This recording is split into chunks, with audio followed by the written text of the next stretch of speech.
Welcome to the Deep Dive. We're the show that takes your sources, your research, all that material, and we dig deep to pull out the most important insights for you. Think of it as your shortcut to being really informed. Today, we're tackling something huge. We're asking a question that really gets to the heart of American history, echoing the geographer William Denevan. What was the New World really like back when Columbus arrived? And here's where it gets really interesting. For centuries, the story most of us heard was, well, it painted this picture of a vast, empty wilderness, maybe sparsely populated, just kind of waiting. But what if that whole picture is fundamentally wrong? Exactly. And it's not just wrong, it's being actively challenged by all this new scholarship. We're talking archaeology, genetics, sophisticated environmental analysis, and it's revealing this incredibly vibrant, complex continent, absolutely teeming with people who are actively shaping their world for thousands of years. So this deep dive is all about unpacking that. We're going beyond 1492, challenging those old assumptions, and looking at how our understanding is being, well, radically reshaped. But it's important to understand this isn't some, easy transition. This new picture, this much more complex and populated pre-Columbian America, it's faced some serious pushback. Some older researchers, people really invested in the previous models, have dismissed these newer ideas pretty bluntly, calling them fantasies or wishful thinking. Right, even suggesting they're politically motivated, trying to shape the past to fit present-day agendas. Precisely. They argue the evidence, especially the ethno-historical records, which can be, patchy, is too easily twisted. That you can basically kid yourself into seeing whatever you want to see in the data. And what's fascinating here really is how scientific understanding evolves. It shows how even observations made with the best intentions, but through the lens of a specific time or culture, can lead to these really significant misconceptions. We're going to see that firsthand. That's a crucial point. Understanding how we got the old story is key to appreciating the new one. So, to kick things off, let's look at a really powerful example of this misinterpretation. It's something scholars now call, pretty starkly, Holmberg's mistake. Holmberg's mistake. It's a classic, almost tragic case study. It involves an anthropologist, Alan Holmberg, who did field work in the 1940s with the Siriano people in the Bolivian Beni region. It's this remote tropical area. And Holmberg, he observed the Siriano living in what he saw as incredibly basic conditions.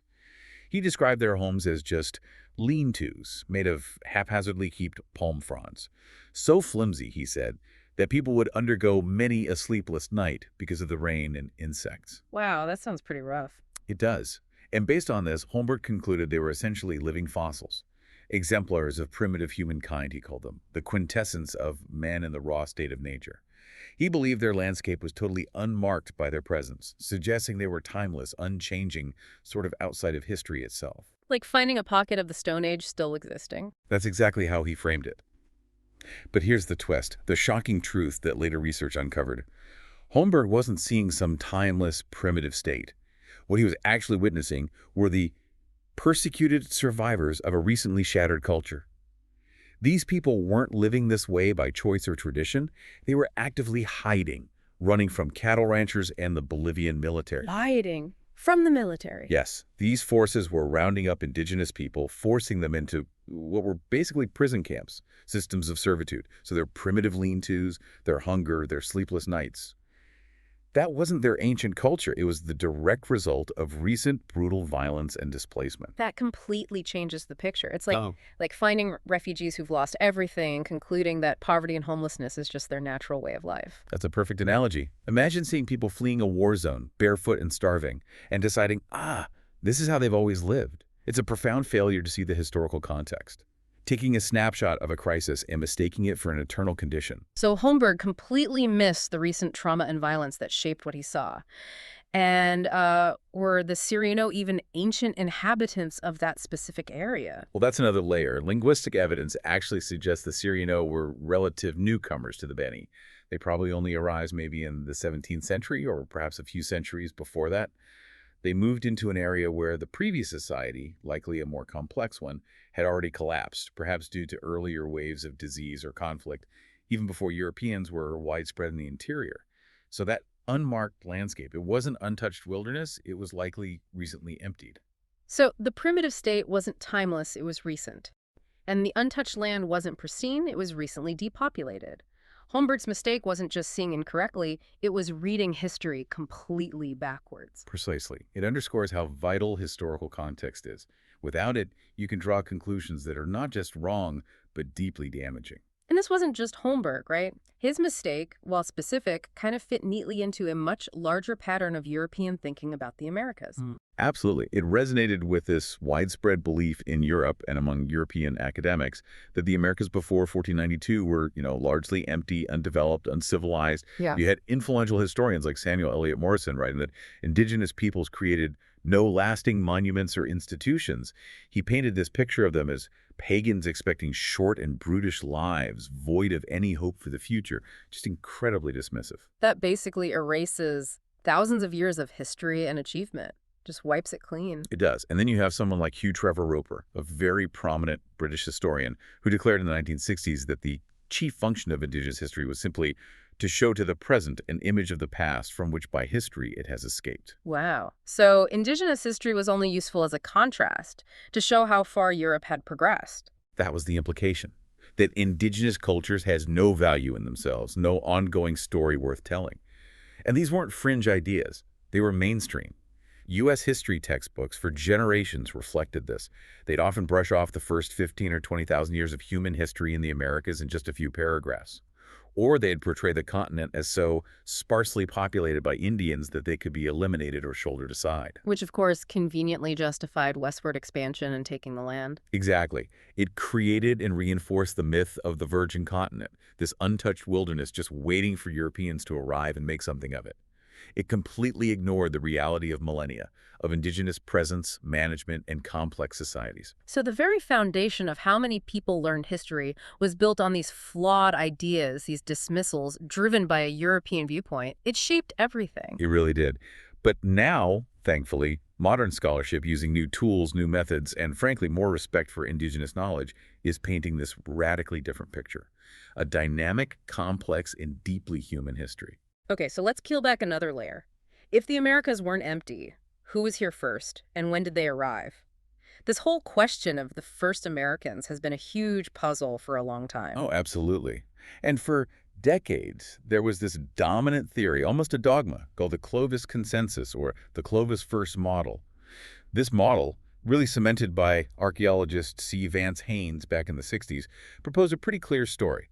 People migrated from Asia across the Bering Land Bridge, Beringia, when sea levels were lower.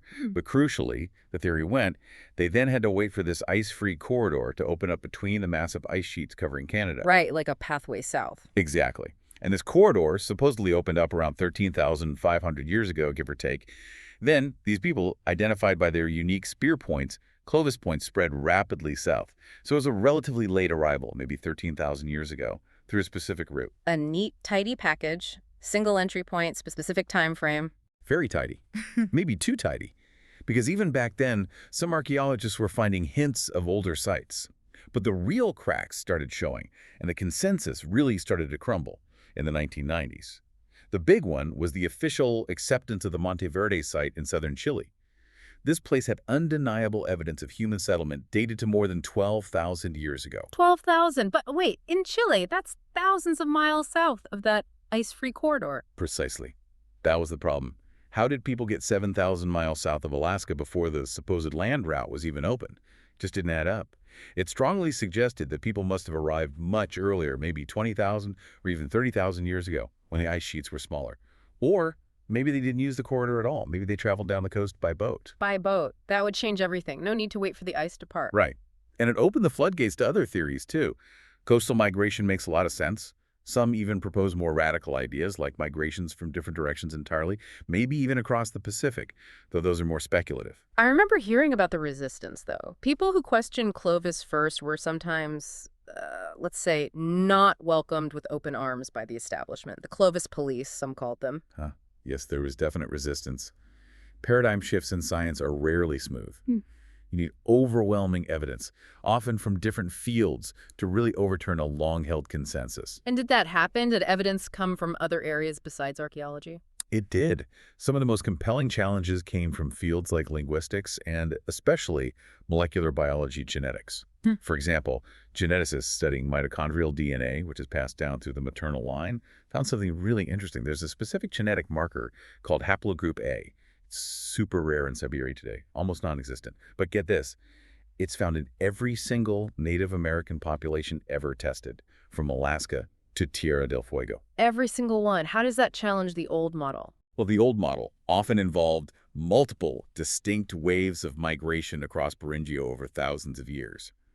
If that were true, for haplogroup A to be in all descendant groups, that tiny minority of people carrying it in Siberia would have had to just happen to be part of each separate small band that crossed over time after time. The odds of that seem incredibly low. Exactly. Statistically, it's highly improbable. So many geneticists argue it's far more likely there was essentially one main founding migration out of Asia carrying haplogroup A, and that group then spread and diversified throughout the Americas. Maybe later smaller pulses, but one major origin. So genetics suggests a single main journey, maybe much earlier, potentially using coastal routes, rather than multiple waves through an ice-free corridor. That seems to be where the evidence is pointing now. It just shows that history isn't this fixed thing we learn once.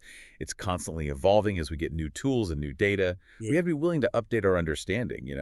Absolutely. It forces us to be humble about what we think we know. Okay, so people arrived earlier, maybe took different routes. Let's move forward in time. Let's talk about the incredible civilizations that did emerge. Mesoamerica that stretched from Mexico down into Central America was just this hotbed of innovation, Yeah. and so much of it seems tied to one plant, maize. Oh, maize or corn. It's impossible to overstate its importance. Its development is genuinely one of the great agricultural miracles in human history because it started as this wild grass called teosinte, and teosinte looks nothing like modern corn. Its ears were tiny, like smaller than your thumbnail, maybe a dozen kernels, rock hard, encased in this tough shell, barely edible, certainly not worth farming on a large scale. So how did they get from that to the big ears of corn we know today? Through sheer genius and millennia of patient, careful, selective breeding by indigenous farmers. They noticed tiny variations, saved seeds from the slightly better plants, replanted them year after year, generation after generation. It was an incredible feat of, well, early genetic engineering. They transformed this unpromising wild grass into a staple crop that could feed millions. We're still not entirely sure how they understood the principle so well so early. To give you a sense of scale, imagine starting with something like, I don't know, gathering tiny wild seeds scattered on the ground and turning that into fields of wheat or rice that can sustain cities. It's that kind of transformation. Exactly. And once they had maize, often grown together with beans and squash, the three sisters, plus things like avocados, they had this incredibly nutritious, balanced diet, arguably better than many old world diets at the time. It really unlocked human potential in the region. And this agricultural base fueled the first great civilization there, the Olmec. Yes, the Olmec, flourishing along Mexico's Gulf Coast way back. Maize was central to their culture. You see it in their art all the time. The maize ear becomes this powerful symbol. Later, in Maya writing, the word for lord or king is actually linked to the symbol for maize. The Olmec were also incredibly innovative elsewhere. They developed early writing, complex calendars, sophisticated astronomy, advanced math. They even independently invented the concept of zero. Zero! That's huge. Only happened a few times in world history. Right. It's amazing. And here's another fascinating thing. They clearly invented the wheel. We find wheeled toys, but they apparently didn't use it for pottery or transport or anything practical like that. That seems so strange to us. Why invent it and not use it? Well, it really challenges our assumptions about what progress looks like, doesn't it? Maybe for their environment with dense forests and maybe fewer draft animals, wheeled carts just weren't that useful compared to canoes or carrying things. They innovated based on their needs, not some universal checklist of technologies. That makes sense. Different priorities, different solutions. Okay, after the Olmec, who came next? The Zapotec. Right, over in the Oaxaca Valley. Their story is interesting because it shows this transition in how societies organize themselves politically. They started as hunter-gatherers, then settled into villages around 1500 BC. Initially, these villages were probably led by what anthropologists call big men, influential individuals whose power comes from their personal skills, charisma, maybe being a great hunter or negotiator. Like the unofficial leader who everyone listens to because they're good at what they do. Exactly. But over a few centuries, these Zapotec leaders became something more. They acquired rank. Their authority wasn't just personal anymore. It was tied to an official position, passed down, part of a hierarchy. Ah, so like the difference between the best player on a pickup basketball team leading informally versus the officially appointed captain of a pro team who has authority regardless of how they play that day. That's a great analogy. It's that shift from personal influence to institutionalized power, a key step towards state formation. And then the Maya, we hear a lot about them. Incredibly sophisticated, right? Oh, astonishingly so. Intellectually, they were among the world's elite. Their long count calendar could track vast stretches of time with incredible precision. They perfected positional notation in math using zero. Their astronomy was so advanced they could predict eclipses, track Venus. Just brilliant. But then something happened. Their great cities declined. Yeah, around 1000 AD, many of the major Maya cities in the southern lowlands entered this kind of dark age. Cities emptied out.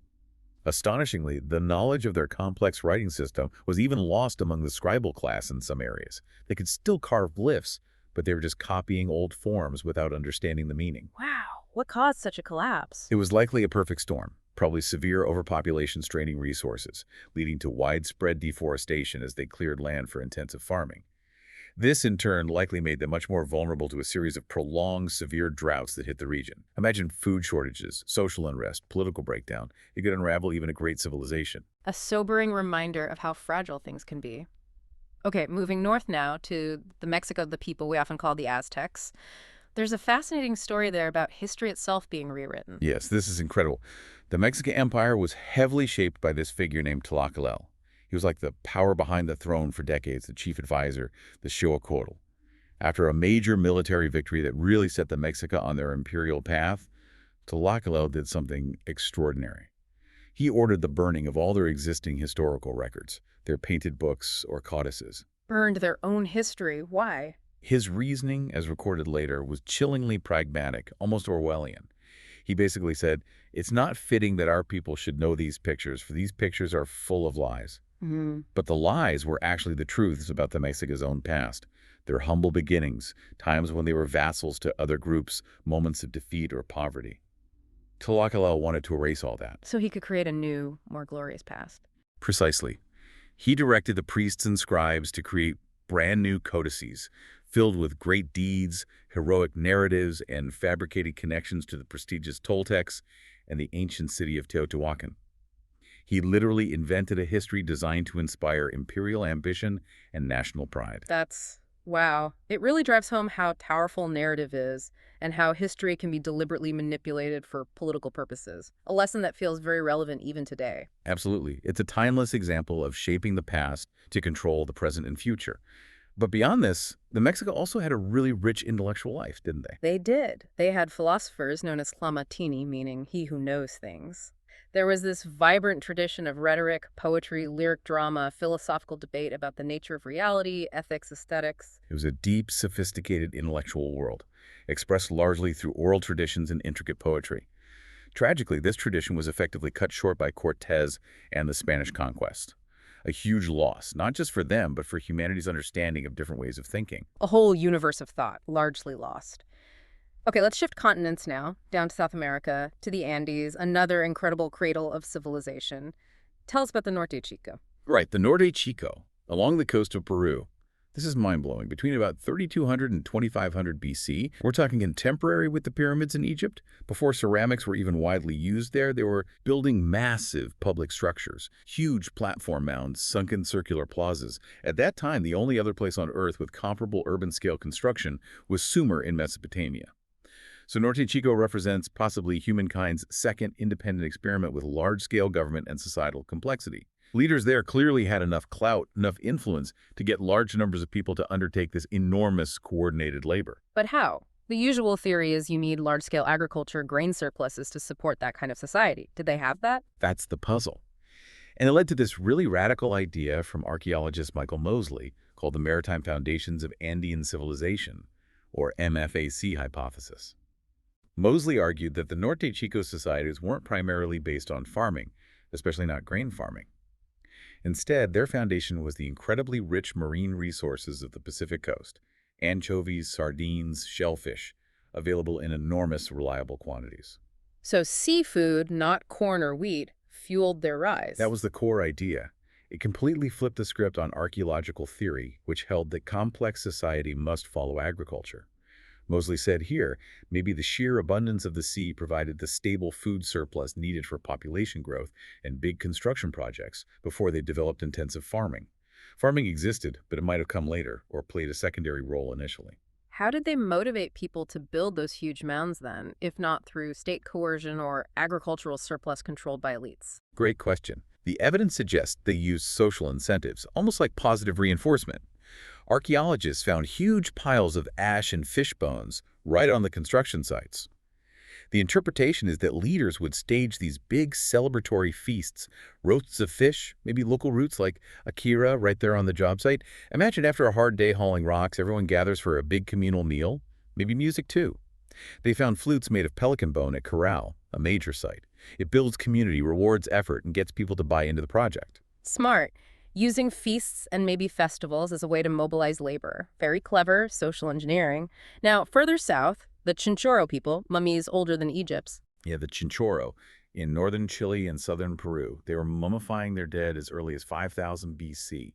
That's thousands of years before the Egyptians even started building pyramids, let alone mummifying on a grand scale. And their techniques were incredibly sophisticated. They'd remove the organs, skin the body, reinforce the skeleton with sticks and reeds, fill the cavities with ash or fibers, reshape the body with clay, often paint it, put on a wig of human hair. Just extraordinary skill. Amazing. But there was a dark side to their lifestyle, wasn't there? Something revealed by studying the mummies. Yes, a real medical mystery. Despite living by the sea with seemingly abundant food, many of the mummies, especially children, show signs of severe anemia. Paleoparasitologists examined the preserved bodies and found eggs of a marine tapeworm, Diphyllobothrium pacificum. This parasite lives in fish and marine mammals. If humans eat raw or undercooked infected fish, the worm latches onto your intestine and basically steals vitamin B12. Which leads to anemia. But particularly nasty, potentially lethal form of anemia, especially in children. So these incredibly skilled people, masters of preserving the dead, were likely being chronically weakened, even killed, by an invisible parasite lurking in their primary food source. A tragic paradox. Wow. A hidden cost to their maritime life. Okay, let's jump forward again. Tiwanaku and Wari, two powerful states that emerged later in the Andes. Right around 700 AD or so, Tiwanaku, down near Lake Titicaca in modern Bolivia, was this major center. Maybe less of a centralized military empire and more of a huge cultural and religious hub, controlling a vast economic network. They brilliantly exploited the different ecological zones at the coast, the high plains, altiplano, the mountain valleys. They facilitated trade, dried fish from the coast, llama wool from the highlands, potatoes, quinoa, coca from different altitudes. This trade made Tiwanaku incredibly wealthy. The city itself was spectacular, huge pyramids, stone gateways, complex water systems, even sewers. And Wari was their rival. Yes, Wari was centered further north in the Peruvian islands. They seem to have been more centralized, more militaristic. They built these planned administrative centers and forts along their borders, suggesting a more direct imperial control. What's really fascinating is how they interacted. At some sites, like Cerro Baul, a Wari mountain outpost near Tiwanaku territory, you see evidence of interdigitization. Meaning what, exactly? Meaning these two distinct cultures lived literally side by side for centuries. They shared the same landscape, maybe traded, but they maintained completely separate identities. Different pottery styles, different textiles, different building techniques, likely different languages. They coexisted in close proximity without merging or apparently constant warfare. So, neighbors but distinct, like living in parallel worlds right next to each other. That challenges the idea that contact always leads to conflict or assimilation. It really does. It shows a much more nuanced picture of cultural interaction. And finally, we get to the Inca, Toantinsuyu, masters of high-altitude living and incredible engineers. Their genius was often in manipulating fibers. Living in the Andes, large timber and metal were scarce in many areas, so they became master weavers and knot-tiers. They wove totora reeds into boats big enough, apparently, to rival Spanish caravels sailing vessels with crews, capable of long coastal voyages. They braided plant fibers into cables, sometimes as thick as your thigh, to create these breathtaking suspension bridges across massive gorges. The ones the Spanish were terrified of. Exactly. The Spanish had nothing like it. These bridges swayed, sure, but they were incredibly strong and expertly maintained. The Inca also developed sophisticated quilted cotton armor, sometimes reinforced. It was so effective and much lighter than European steel armor that the conquistadors themselves often abandoned their heavy breastplates and started wearing captured Inca armor instead. No way. So much for automatic European technological superiority. In some key areas, indigenous technology was clearly better suited, more practical. Absolutely. It completely undermines that simplistic narrative. The Inca were solving complex engineering problems in brilliant, adapted ways. Okay, we've painted this picture of incredible complexity, innovation, and large populations across the Americas. But this story takes a tragic, devastating turn with European contact. Let's unpack this. The sheer scale of life before Columbus and the cataclysm that followed. This is where we have to confront the Great Dying. And the work of historian Henry Dobbins was really pivotal here, though controversial at first. He meticulously analyzed early colonial records, missionary reports, tribute lists, and he argued that the initial impact of Old World diseases was far worse than anyone had previously imagined. For the Inca Empire, Tawantinsuyu, he estimated that epidemics killed something like 9 out of 10 people. 90%. 90%, that's almost unimaginable. And the diseases arrived before the Europeans themselves in many places. That's the crucial, often misunderstood part. Smallpox, the biggest killer, likely arrived in South America before Pizarro and his main force did. It probably spread from the Caribbean. It hit Hispaniola in 1518, wiped out maybe a third of the native population there very quickly. Then it jumped to Cuba, then to Mexico with Cortez's expedition in 1520, carried, they think, by an infected African slave or maybe indigenous allies from Cuba. From Mexico, it raced south through Central America. Like invisible wildfire. Exactly. By 1525 or so, it reached the northern edges of the Inca Empire, maybe even killed the reigning Inca emperor Huayna Capac and his heir, which triggered a devastating civil war just before Pizarro arrived. Yeah. The microbes moved faster than the conquerors. So these diseases acted like ghastly arrows striking deep inland, hitting people who had never even seen a European. Precisely, which means that when the first European explorers or colonists penetrated many regions, they weren't seeing the land as it had been. They were often encountering landscapes already reeling from massive population collapse, already depopulated, sometimes dramatically so. Which would completely skew their perception of how many people lived there originally. Absolutely. Dubbins argued, and many now agree, that all early colonial population estimates are likely far too low because they were made after the first, and often worst, waves of disease had already swept through. The numbers for specific regions are just staggering. Researchers like Cook and Bora estimated that the population of central Mexico, the Aztec heartland, might have plummeted from around 25 million in 1518, when Cortez arrived, down to maybe 700,000 by 1623. Wait, 25 million down to less than a million in about a century? Yes, a 97% drop. Yeah. It wasn't just smallpox, it was wave after wave.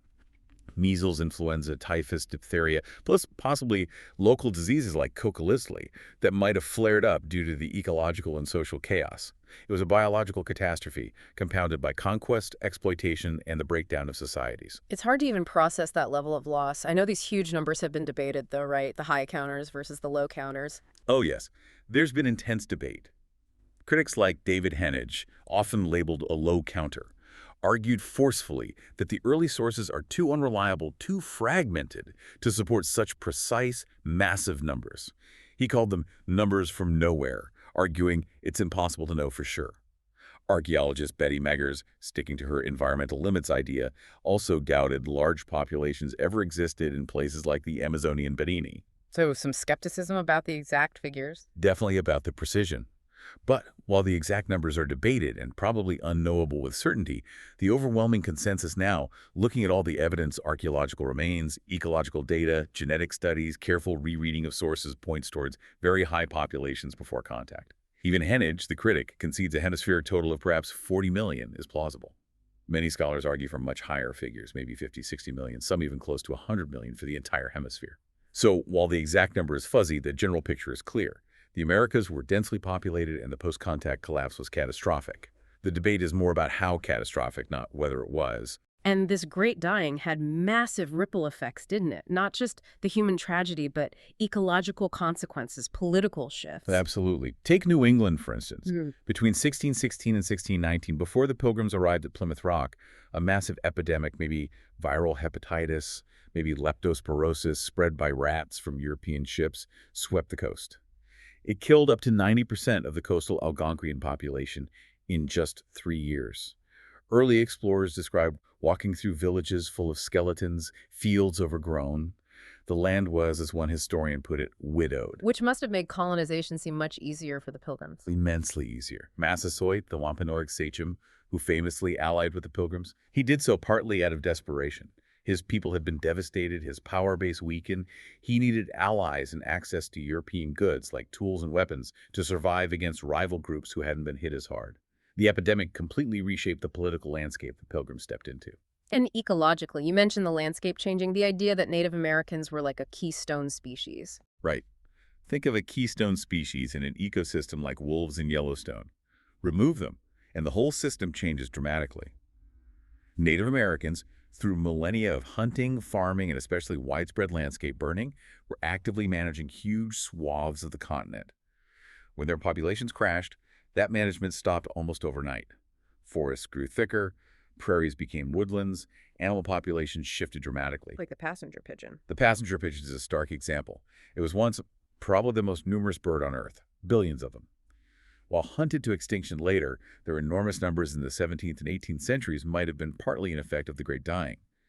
As the managed open woodlands created by indigenous burning grew back into dense forests, it created this vast ideal habitat for pigeons, which fed on forest mass like acorns. So, ironically, the disappearance of humans led to the explosion of this particular species, before its later demise. The whole ecosystem was thrown out of balance. Which leads us right into this concept of the artificial wilderness. The idea that the pristine wilderness Europeans thought they found wasn't really natural or untouched at all. Exactly. It's a fundamental shift in perspective. For so long, the image was of this wild, untamed land. But the reality is, indigenous peoples were profoundly shaping their environments for millennia. They weren't just living in nature, they were actively managing it. And fire was a key tool in this. A massive tool. Europeans arriving were often astonished by how frequently Indians set fires. It wasn't just accidental. They used fire constantly, strategically. Yes, for hunting, driving deer or bison into traps, clearing underbrush to make travel easier, even harvesting things like grasshoppers. But it was much more than that. They were using fire to shape the very character of the landscape. By setting controlled, low-intensity fires regularly, they favored certain types of plants, sun-loving species like big nut trees, oak, chestnut, berry bushes, valuable grasses, while suppressing shade-tolerant species that would create dense, closed canopy forests. This created vast areas of open, park-like woodlands, savannas, and grasslands. Think of it less like passively gathering food and more like landscape gardening on a continental scale. Instead of domesticating lots of animals for meat like in the old world, many groups basically retooled entire ecosystems to maximize the populations of wild game they preferred, like deer and bison. They carried fire-starting kits everywhere, intentionally burning the land as they moved through it. So the landscapes the first Europeans saw were actually the result of thousands of years of human management, creating as productive, biodiverse environments. Precisely. Not a wilderness, but a managed parkland in many areas. And this completely reframes how we look at places like the Amazon. Right. The old view of the Amazon was, well, impenetrable jungle, terrible soil, impossible for large societies. That was the dominant theory for a long time, heavily promoted by archaeologists like Betty Meggers. Her law of environmental limitation basically said the Amazon's poor soils and difficult climate prevented large, complex societies from ever developing there. Slash and burn, swidden agriculture was thought to be the only option, supporting only small, scattered groups. But that's been overturned now, too. Dramatically. Yeah. New archaeology, using things like satellite imagery and LiDAR, has revealed extensive evidence of human settlement just beneath the canopy. We're seeing huge geometric earthwork circles, squares, elaborate road networks, raised fields, causeways, fish ponds, evidence of large organized populations. Researchers are finding remains of interconnected villages, dense clusters of settlement along rivers. Some archaeologists now think the Amazon was actually more crowded in, say, 1000 AD than it is today in many areas. They weren't just doing slash and burn, they were practicing sophisticated agroforestry, managing forest gardens, cultivating trees. A whole different approach. And the key to supporting larger populations in that soil was terra preta. Terra preta, literally dark earth in Portuguese. This is one of the most incredible discoveries. It's a type of soil found throughout the Amazon basin, and it's man-made. Yeah. Indigenous people created it over centuries by deliberately incorporating vast amounts of charcoal from slow, smoky fires, not intense burning, along with pottery shards, animal bones, fish bones, compost, human waste. basically all their refuse. And this made the notoriously poor Amazonian soil Wow. fertile. Incredibly fertile. And not just fertile, but self-renewing. Unlike normal tropical soils that get depleted quickly, terra preta holds on to nutrients and seems to actually regenerate its fertility, possibly due to microbial activity fostered by the charcoal. It's like an ancient soil super hack, something nobody in Europe or Asia ever figured out. Wow. So they literally built their own agricultural foundation. They didn't just adapt to the environment, they transformed it. They transformed it profoundly. This allowed for sustained, intensive agriculture, supporting much larger populations than previously thought possible. And the scale could be huge. Around the Xingu River, for instance, archaeologists found evidence from around 1250–1400 AD of 19 large fortified villages connected by wide, straight roads, bridges, canals, artificial ponds. A really complex engineered landscape. This whole shift in understanding the Amazon brings up a really interesting philosophical debate, doesn't it? This idea of nomos versus physis. Can you unpack that for us? Sure. It's an ancient Greek concept, but really relevant here. Physis refers to nature, the wild, the inherent order or chaos of the natural world, things operating according to their own internal laws, independent of humans. Nomos refers to human convention, law, culture, order, artifice, the structures and meanings that humans impose on the world. Okay, nature versus human culture, basically. In a nutshell, yeah. So when we look at the Amazon today, this debate plays out. Many environmentalists, focusing on preserving physis, argue we need to protect the Amazon as a pristine wilderness, leave it untouched, fence it off from human interference, fearing development will destroy it. But archaeologists and anthropologists, often looking through the lens of nomos, push back. They say, hold on, calling the Amazon wild or pristine ignores the fact that indigenous people actively created and managed huge parts of it for millennia, creating things like terra preta. They argue that framing it as untouched wilderness dismisses indigenous knowledge and sustainable practices. And ironically, trying to preserve it from people might actually harm it if we ignore the human role in maintaining its historical biodiversity and health.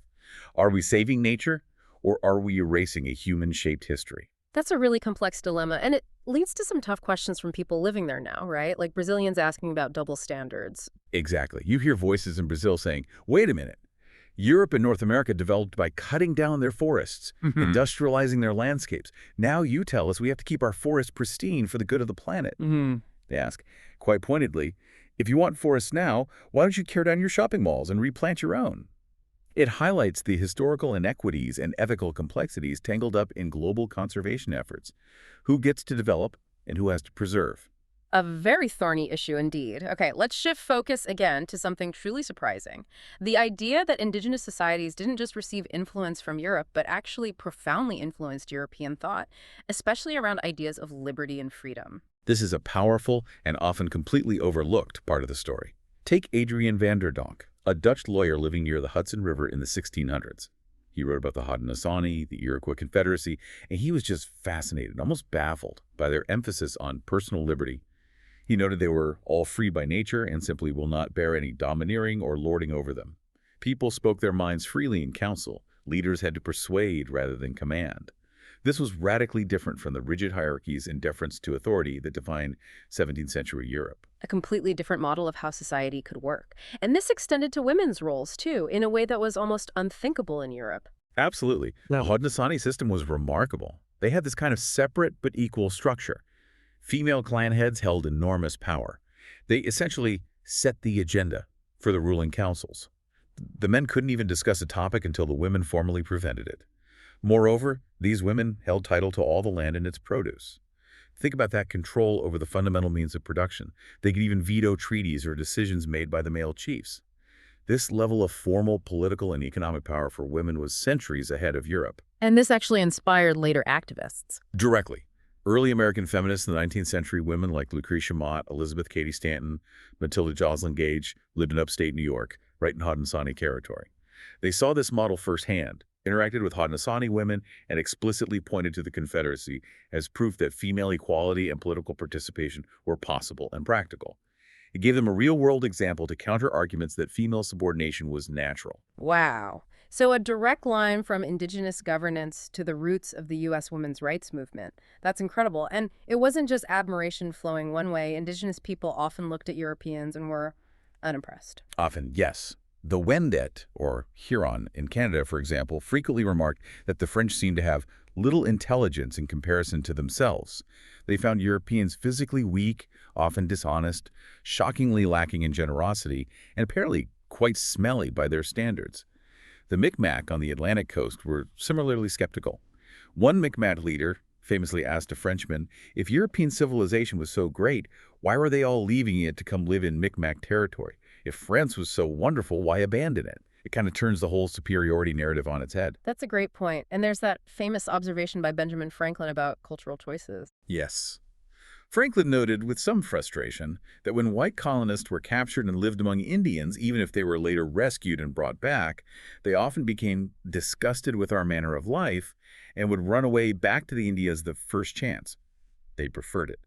But, he noted, when Indian children were raised among whites, even with kindness, they almost invariably returned to their own people and culture if given the opportunity. Franklin saw this as evidence that indigenous societies offered a vision of human possibility, freedom, community, less hierarchy that many found deeply attractive. And this attractiveness, this alternative way of life right next door, actually influenced colonial society itself. It seems likely. The mere existence of free, relatively egalitarian indigenous societies acted as a kind of safety valve, or maybe a gravitational pull. Colonial leaders knew their own people, always had the option to vote with their feet. If life in the colonies became too oppressive, too hierarchical, too much like the old world they'd fled, people could literally just walk away and join an Indian community. This reality likely fostered that democratic, informal brashness observed in early American settlements. It encouraged a bit more equality, a bit less rigidity than might have otherwise developed. Some historians even argue that the classic New England town meeting, with its emphasis on consensus building and broad participation, owes more to Algonquian traditions of governance than to the top-down Puritan theocracy. So the provocative idea here is that the roots of American liberty and democracy might be much more indigenous than we typically acknowledge, that in a sense we are all children of the Haudenosaunee. It's a powerful thought, challenging us to rethink the origins of our own cherished values. However, we need to keep a balanced perspective. Indigenous societies weren't monolithic utopias. To be impartial, we have to acknowledge that some indigenous societies, particularly the more hierarchical ones in the Southeast like the Natchez or some Mississippian groups, had their own forms of social stratification and even slavery before Europeans arrived. And sadly, some of these groups actively participated with Europeans in the transatlantic slave trade, selling war captives into bondage. This contributed to a brutal slave system, arguably worse than what was common within Europe at the time. Right, so immense diversity across the continent. Different cultures, different values, different impacts, both positive and negative. It's never a simple story. Never simple. Which brings us to language itself. As we talk about all this, we run into tricky terminology, words that are kind of loaded. Let's unpack a couple of those. Good idea. Because words really do matter, especially with history and identity. What about Indian versus Native American? All right, this is a common one. Native American became popular in the U.S. in the 60s and 70s and tended to be more respectful and accurate than Indian, which obviously comes from Columbus's geographical mistake. But Native American has issues too. Technically, anyone born in the Americas is a Native American. And more importantly, the term often excludes distinct Arctic peoples like the Inuit and Aleut, who many researchers believe arrived in much later migrations and have very different cultural and linguistic roots. Ironically, many indigenous people in the U.S. today actually prefer the term Indian or specific tribal names you see in the names of organizations like the National Museum of the American Indian. In Canada, First Nations is common. So, in the sources we're drawing from, and in this discussion, when we use Indian, it's generally meant as a broad geographical and cultural category, like using European, not a racial one. It's acknowledging the term many people use for themselves, despite its flawed origin. Okay, that's helpful context. What about the word civilization? You mentioned earlier it can be explosive. Yeah, civilization is tricky. Historically, it's often been used not just descriptively, but judgmentally. To be deemed not a civilization often implied being uncivilized, savage, primitive terms used to justify colonialism and mistreatment. Some older definitions even insisted that true civilization required written language.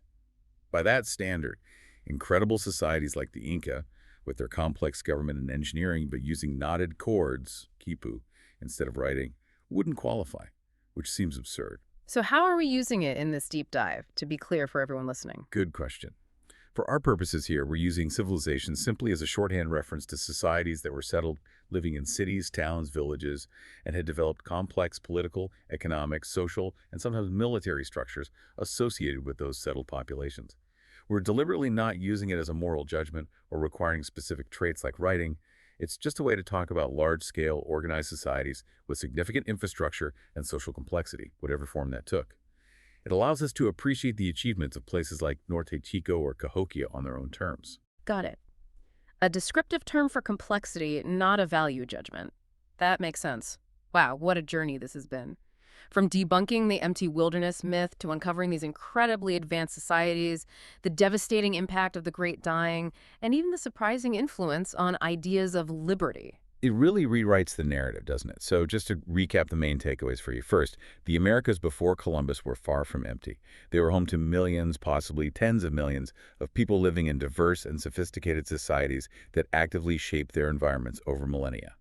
Second, indigenous peoples were incredible innovators. Think of the agricultural miracle of maize, the engineering feats of the Inca and Maya, the complex mathematics, including zero, the early experiments with government in Norte Chico, just Wow. astounding achievements. Third, the arrival of Europeans unleashed catastrophic epidemics, the Great Dying, which decimated these populations on a scale that's hard to fathom, profoundly altering societies and ecosystems before extensive colonization even began. And fourth, the influence wasn't just one way. Native American ideas and social structures, particularly around personal liberty, consensual governance, and even gender equality, had a subtle but significant impact on European colonists and the development of American democratic ideals. It's a much richer, more complex, and frankly more challenging history than the one many of us grew up with. Absolutely.